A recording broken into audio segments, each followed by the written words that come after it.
একটা মাত্র অহংকারের কারণে ইবলিস সে হয়েছে জাহান্নামীদের সর্দার। আল্লাহ চেয়েছেন এই অহংকার যেন আদমের হৃদয়ে বাসা না বাঁধে, তাই হৃদয় থেকে অহংকার তুলে দেওয়ার জন্য প্রথমেই আল্লাহ তাআলা আদম আলাইহিস সালামকে সালামের প্রশিক্ষণ দিয়ে দিলেন। পড়েন সুবহানাল্লাহ। সৈয়দ আদমকে তৈরির পরে আল্লাহ বললেন, আদম সাল্লিম আলা উলাইকান নাফার, ও আদম সিজদা দেওয়ার দরকার নাই, জিকির করার দরকার নাই, অন্য কিছু করার দরকার নাই। সৃষ্টি করার পরে তোমার প্রতি আমার প্রথম আদেশ হলো ফেরেশতাদেরকে মুহূর্তেই তুমি সালাম দিয়ে দাও। কি দিয়ে দাও? আদম আলাইহিস সালাম আদেশ আসা মাত্রই সালাম দিলেন। মুহূর্তেই আদম আলাইহিস সালামের হৃদয় থেকে অহংকার দূর করে দিল কে? এজন্য আমরাও আগে আগে সালাম নিই, আগে আগে।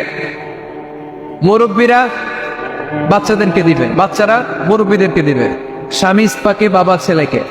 অনেক মুরব্বীরা বসে থাকে, আমি মুরব্বী আমি দিব জ্ঞান, ও আমারে দিব, বেয়াদব আছে না নেই?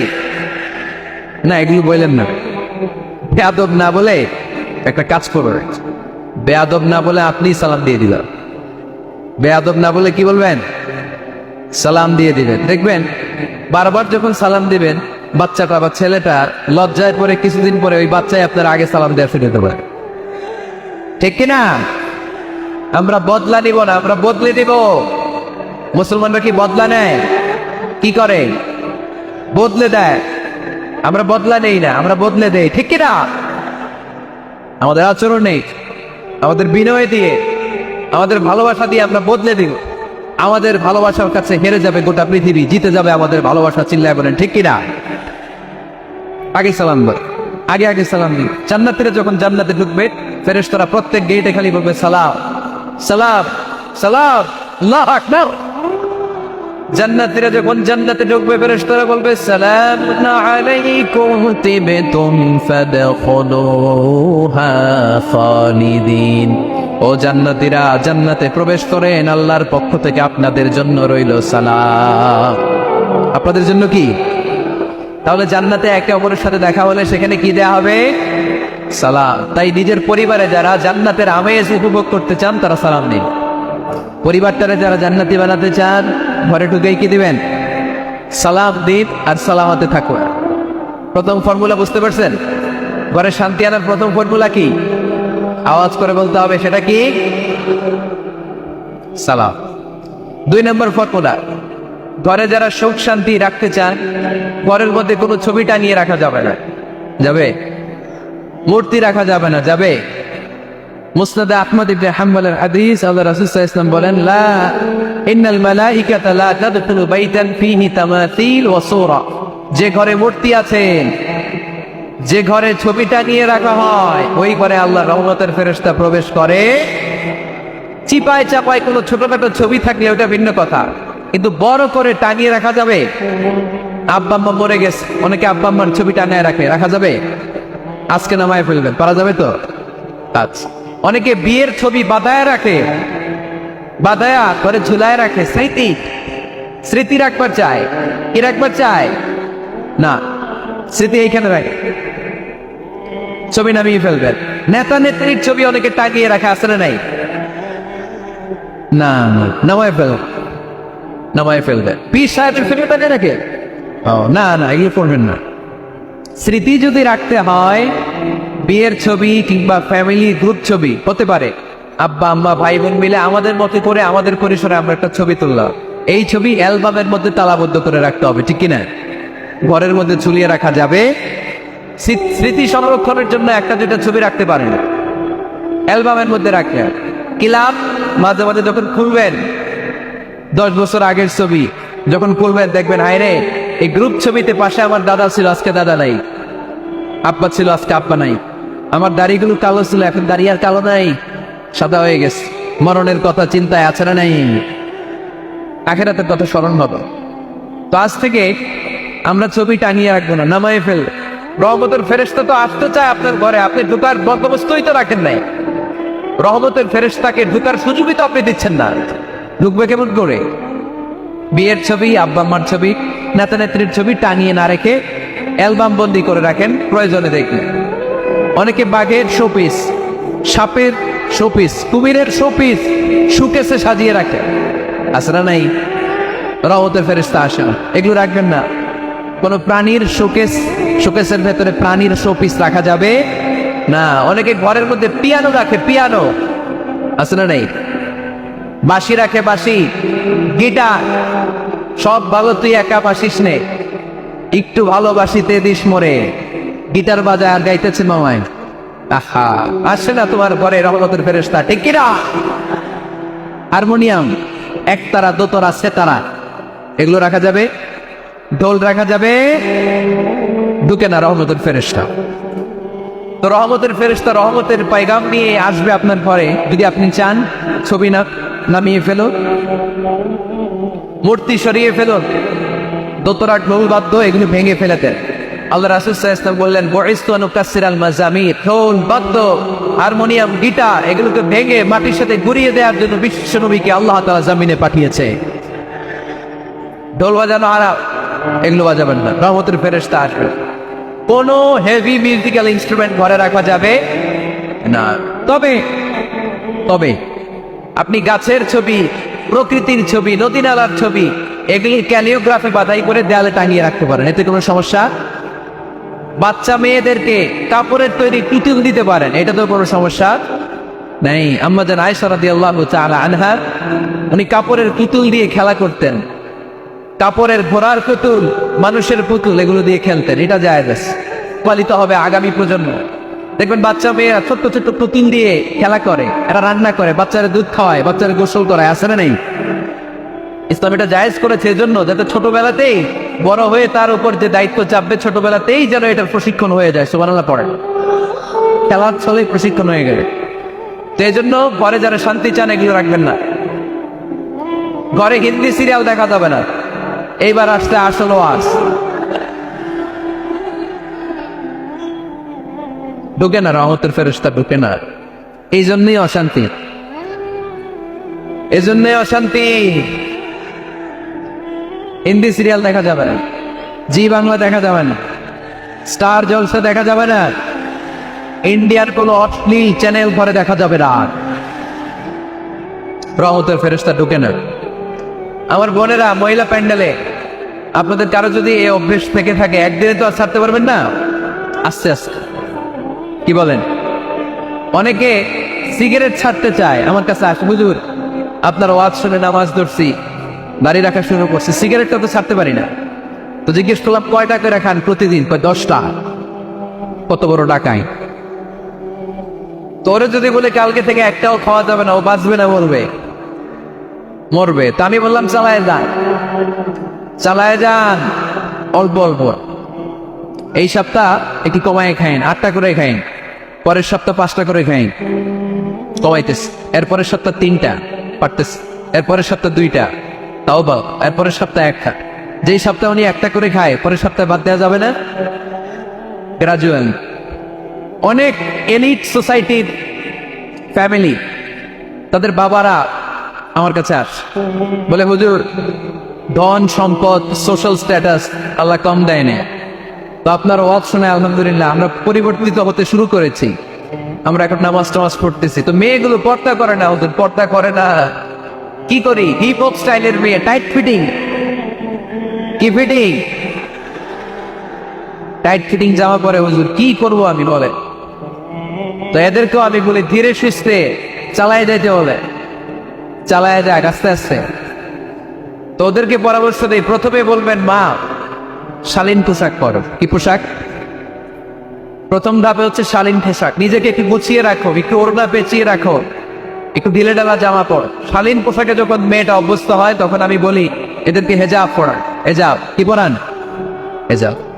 তো শালীন পোশাক থেকে যখন একটু আপার লেভেলে যে হেজাব ধরে হিপ হপ স্টাইলের মেয়েগুলো, এর কয়েক মাস পরে আমি বলি এখন নেকাব পরায় দেয়। এখন কি নেকাব? মানে শুধু চোখ দেখা যাবে, আর কিছু দেখা যাবে না। আস্তে আস্তে এরকম অনেক ফ্যামিলির ক্ষেত্রে আমি শুনেছি, আগে হিপ হপ স্টাইলের মেয়ে ছিল, পরে আস্তে আস্তে শালীন পোশাক ধরেছে, তার কিছুদিন পরে আস্তে আস্তে হেজাব ধরেছে, এরপরে একটা নেকাব ধরেছে। আলহামদুলিল্লাহ পড়বেন না? এখন হিপ হপ স্টাইলের মেয়ে হাফ নেকেড চলে, ওরা যদি কালকেই পড়ি হাত মোজা পর, পা মোজা পর, পারবেও? এই জন্য ধীরে সুস্থে আস্তে আস্তে আওয়াজ করে বলেন ঠিক কিনা। তাহলে টিভিতে গান বাজনা, আজে বাজে হিন্দি সিরিয়াল, অশ্লীল নাটক, সিনেমা পারানগরে আজকে থেকে আর দেখা যাবে? যারা ফ্যামিলিতে অশান্তি চান শুধু তারা দেখতে পারবে, ঠিক কিনা? আমরা যারা শান্তি চাই আমাদের ঘরে এগুলি চলবে না, চিল্লায় বলো ঠিক কিনা? তাহলে ওদের টিভিতে কি দেখবো? কি দেখবেন? ইসলামী প্রোগ্রাম দেখবেন। কি দেখবেন? ইসলামী প্রোগ্রাম দেখুন, নিউজ দেখুন, টক শো গুলো দেখুন, প্রামাণ্য অনুষ্ঠানগুলো দেখুন, শালীন ভালো কোনো ম্যাগাজিন প্রোগ্রাম থাকলে এগুলো দেখুন, জিওগ্রাফিক্যাল চ্যানেল দেখুন, অ্যানিমেলস কিংডম দেখুন, সাগরের অতল গহ্বরে কি মাছ আল্লাহ তৈরি করে রেখেছে, আফ্রিকার জঙ্গলে কি হচ্ছে, অস্ট্রেলিয়ার জঙ্গলে এখন চলতেছে দাবানল, আপনারা কি খোঁজ রাখেন? মাইলকে মাইল বাঘের চামড়াগুলো ঝলসে যাচ্ছে, বানরের চোখগুলো পড়ে যাচ্ছে, খোঁজখবর রাখতে হবে, ঠিক কিনা? এগুলো দেখেন, নিজেকে জ্ঞানী ও আলোকিত করে গড়ে তুলতে সাহায্য করে এরকম প্রোগ্রামগুলো দেখেন। কোনো অশ্লীল, কোনো হারাম প্রোগ্রাম কোনো মুসলমান টেলিভিশনে দেখতে পারে? কিরে ভাই, এখানে কি? এইখানে কি? ঘরে শান্তি আছে, এদিকেই তো শান্তি নয়।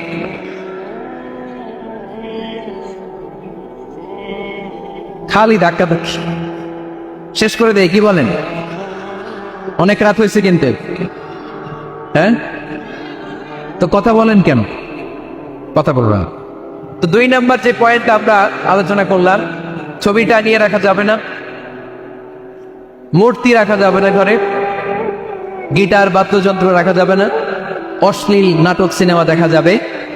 তাহলে ঘরটারে শান্তিতে ভরপুর করবে কে? কয়টা গেল? টিপস কয়টা গেছে মুসলমান? মনে রাখতেছেন তো? আমি কিন্তু তাফসীর করি ক্লাসের মতো। কিসের মতো? It's a class. পড়া দিব আবার পড়া নিব, তাহলে কিচ্ছু খেয়াল থাকে না। মাহফিল শেষ, সিগারেট একটা ধরাই ফেলছে, সেই রকম কণ্ঠ হুজুরের, সেই রকম হ্যাপি কণ্ঠ হুজুরের, হ্যাপি। টানতেছে কি? বিড়ি। টানে কি? তো কি লাভ হয়েছে? কি লাভ হলো? আমরা যেন কিছু শিখে যাই। 3 নম্বর ফর্মুলা ঘরে শান্তি আনার, ঘরে মাঝে মাঝে একসাথে জামাতে নামাজ পড়বেন। শুনতেছেন? আমার কথা শুনতে পাচ্ছেন? The family that prays together stays together. এই চল, রাইট? পিস। কি এত কথা কেন? এরকম বিশৃঙ্খলা তো কোথাও দেখিনি এতবার। The family that prays together stays together. যে ফ্যামিলিগুলো একসাথে নামাজ পড়ে, এই ফ্যামিলিগুলো একসাথে টিকে থাকে আজীবন। সুবহানাল্লাহ নাই? বাইরে বৃষ্টি, আপনি মসজিদে যেতে পারছেন না জামাতে নামাজ পড়ার জন্য, কি করবেন? ঘরের সবাই নিয়ে নিজে ইমাম হয়ে যাবে। পারা যাবে? আরে শুরু করেন না, আজারি ভাইয়ের কথা শুনে শুরু করেন না, শান্তি আসবে। আল্লাহর কসম, ঘরে ঘরে শান্তি আসবে এই বাংলাদেশে, কিন্তু এগুলো অ্যাপ্লাই করতে হবে। তাহাজ্জুদের সময় একসাথে দাঁড়িয়ে যান। ডিসেম্বর মাসে বাচ্চাদের 15 দিনের ছুটি, তখন তাহাজ্জুদের প্র্যাকটিস করেন। আপনি ইমাম, আপনার পেছনে আপনার ছেলেরা, পিছনে আপনার মেয়েরা আর আপনার স্ত্রী। নারী পুরুষ এক কাতারে দাঁড়াতে পারে না। আমি আর রবেল ভাই যদি জামাতে পড়ি, আমি ইমাম, রবেল ভাই ডান দিকে, সমান সমান দাঁড়ানো সুযোগ আছে না নাই? আছে। কিন্তু আমি যদি আমার স্ত্রীর সাথে জামাত করি, একসাথে দাঁড়ানো যাবে না। আমি সামনে, আমার স্ত্রী পেছনে। মাসালা বুঝতে পেরেছেন? আচ্ছা, তো তাহলে ঘরে জামাতে মাঝে মাঝে নামাজ পড়বেন। সহিহ মুসলিমের হাদিস, আল্লাহ রাসূল সাল্লাল্লাহু আলাইহি ওয়াসাল্লাম বলেন, তোমরা ফরজ নামাজ মসজিদে আদায়ের পরে ঘরের জন্য কিছু নফল আর সুন্নত রেখে দিও, কারণ ঘরে যারা নফল আর সুন্নত পড়ে ওই ঘরটারে বরকত দিয়ে ভরে দেয় কে? তাহলে 3 নম্বর ফর্মুলা, ঘরে আমরা নামাজ পড়বো, মাঝে মাঝে জামাতে নামাজ পড়বো। রাজি আছি তো সবাই? ইনশাল্লাহ পড়েন না? 4 নম্বর ফর্মুলা, বাসায় একসাথে খাবার খাও, আলাদা আলাদা না। কিভাবে? একসাথে। যদি একান্নবর্তী ফ্যামিলি হয়, ভাই বোন চাচা মামা একসাথে, তাহলে ছেলেমেয়েরা একসাথে বসবেন না। ছেলেরা সবাই একসাথে, তাদের খাওয়া শেষ, এরপরে মেয়েরা সবাই একসাথে। আর যদি নিজের ফ্যামিলি, স্বামী স্ত্রী ছেলে মেয়ে, তাহলে সবাই মিলে একসাথে খাবেন। খাবেন কোন হাতে? বাম হাতে নাকি? আওয়াজ করে কোন হাতে? আল্লাহর হাবিব বলেছেন লা তাকুলু বিশিমাল, বা হাতে খেও না, বা ইন্না শাইতানা ইয়াকুলু বিশিমাল, কারণ শয়তান খায় বা হাতে। আমরা খাই কোন হাতে? ডান হাতে। খাওয়ার শুরুতে কি পড়বো? খাওয়ার পরে কি পড়বো? মনে থাকবে? বাচ্চারা উল্টা কাজ করতে পছন্দ করে বেশি। দেখবেন বাচ্চারা ডাইন পায়ের জুতা পরে বাম পায়ে, বাম পায়েরটা পরে। আমার মেয়ে সবসময় এটা করে। আমি জুতা পরাই দিলে ঠিক, নিজে পড়লে বাম পায়েরটা দেয় ডান পায়ে, ডান পায়েরটা দেয় বাম পায়ে, আর গ্লাস ধরবে বা হাতে, যতক্ষণ আমি না ঠিক করে দিব। এবং বিসমিল্লাহ বলতে ওরা বলে যায়, বারবার স্মরণ করিয়ে দিবে, বারবার বারবার। এখন ওর মস্তিষ্ক নরম আর পূর্ব, ভেরি ফার্টাইল ওদের মস্তিষ্ক। যেটাই ঢুকাবেন এখন সফটওয়্যার হিসেবে, যেটাই ইনস্টল করবেন ওটা আজীবন থাকবে। চিল্লায় বলেন ঠিক কিনা? সিঙ্গাপুরে এমন প্রোগ্রাম, গত কুরবানির পরে 5 দিন টানা প্রোগ্রাম ছিল সিঙ্গাপুরে। এক ফ্যামিলি আসছে, অনেক বড় বিজনেসম্যান ওখানকার, এসে বলে হুজুর ইউটিউবে আপনার ওয়াজ শুনে আল্লাহ আমাদেরকে হেদায়েত দিচ্ছে, কিন্তু ছেলে মেয়েগুলো তো বানাইতে পারতেছি না, নামাজ পড়ে না, আপনি একটু পানি পড়া দেন। কি পড়া? আমি বললাম বয়স কত? 22। আমি কই পানি পড়া না, আমার বাড়িটা খাওয়াই দিলে হবে না, কারণ কাঁচা না নোয়ালে বাস, পাকলে করে টাস টাস। আগে আগে দেরি করা যাবে, দেরি করলে কষ্ট হয়ে যায়। আল্লাহ হেদায়েত না দিলে তখন এদেরকে বোঝানো যাবে না। ছোট্ট সোনামণিরা, ওরা এখন কাদা, কাদাকে যেমন খুশি তেমন ডিজাইন করা যায় কি যায় না? ডিজাইন করার পরে যখন শুকিয়ে যায় তখন আর কিছু করা যায়? তখন বাঁকা করতে গেলে কি হবে? ভেঙে যায়। একসাথে খাবেন, খাবার শেয়ার করবেন, একে অপরের সাথে খাবার শেয়ার করলে মহব্বত বাড়ায় দেয় কে? এপ্রিল মাসে আসতেছে রমাদান, খবরদার কেউ একা একা ইফতারি করবেন না। একা ইফতারি করেন নাকি আপনারা? একসাথে। আল্লাহর হাবিব সাল্লাল্লাহু আলাইহি ওয়াসাল্লাম বললেন, কেউ যদি কাউকে ইফতারি খাওয়ায়, যিনি খাওয়ালো উনি রোজা রেখে যেই সওয়াব, খাওয়ানোর কারণে ওই সওয়াব। সাহাবারা বললেন, ইয়া রাসূলুল্লাহ, ইফতারি খাওয়ানোর মতো পয়সা তো আমাদের নাই। আল্লাহর হাবিব সাল্লাল্লাহু আলাইহি ওয়াসাল্লাম বললেন, ওয়ালাউ বিশারবাতি মা, যদি এক ঢোক পানি দিয়েও ইফতারি খাওয়া তবে ওই সওয়াব পাওয়া যাবে। ওয়ালাউ বিআদকা চিলাবান, এক ঢোক দুধ দিয়ে খাওয়ানো, ওয়ালাউ বিতামরা, একটা খেজুর দিয়ে ইফতারি করালো এই সওয়াব। সুবহানাল্লাহ পড়ে। 2 ভাই ইফতারি করতে বসছেন, আপনার প্লেট থেকে একটা পেঁয়াজু আপনার ভাইয়ের প্লেটে দিলেন, আপনার ভাই একটা খেজুর আপনার প্লেটে দিল, দুইজন ইফতারি খাওয়ানোর সওয়াব হয়ে গেছে। সুবহানাল্লাহ কইতে পারলেন না? পারবেন? পারবেন সবাই? একসাথে খাবেন না আলাদা?